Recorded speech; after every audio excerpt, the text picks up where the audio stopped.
আজরাইল, একটা কথা আমাকে বলতে দাও না, একটা কথা তোমাকে বলতে দাও, একটা সামান্য একটু। আপনি বলুন।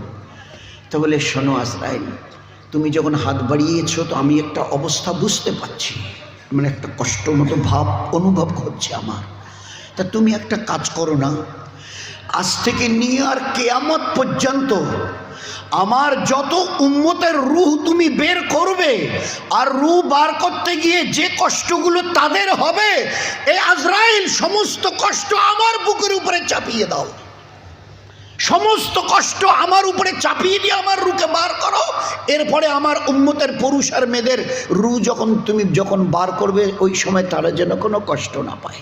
ওই কষ্টগুলো total today, from today till the day of Qiyamah, try to remember it. This was the life and sacrifice of our prophet. সেই নবীকে নিয়ে আজকে আমরা ছেলে খেলা করছি, সেই নবীকে নিয়ে আজ আমরা ছেলে খেলা করছি।